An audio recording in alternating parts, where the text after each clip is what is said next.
Hello and welcome to my studio vlog. Today is February 16th and today I wanted to share with you a little bit about how I prepare for a painting. So before I get into my big oil paintings that I do, or even if it's a small oil painting, I like to do a color study in watercolor. So the way that I do this is I usually I sketch out in my sketchbook just like a really rough draft of my idea. And it usually just looks like a really messy thumbnail sketch. And sometimes I'll make different variations of thumbnail sketches. And so my sketchbooks are full of this, and I'll make another little video about that. But once I have like an idea and I'm ready to move forward with it, before I decide on like what size it's going to be and like exactly how I'm going to portray it as an oil painting, I like to do the watercolor sketch. And here's an example of a watercolor sketch that I did recently.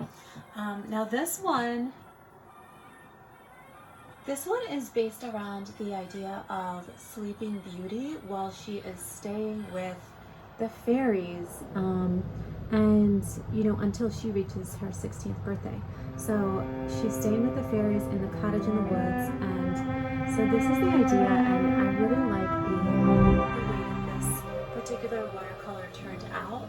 You can really see all the details in the roses and the cottage, and I really like the composition with the tree leaning over.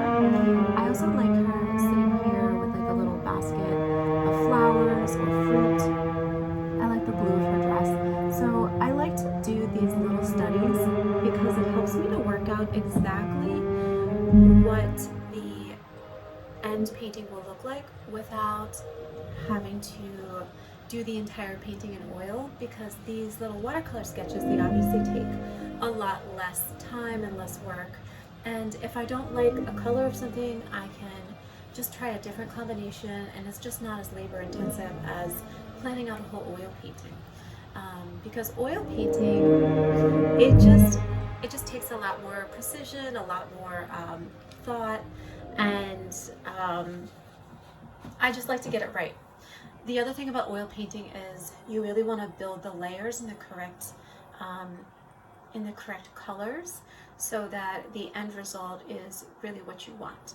So yeah, I just want to share with you today a little bit about how I prepare to do these paintings, and yeah, I hope you enjoyed it. And this is me preparing for my solo exhibition in New York City in May, She in the Tower, and I'm really excited for this, so I hope you all can come.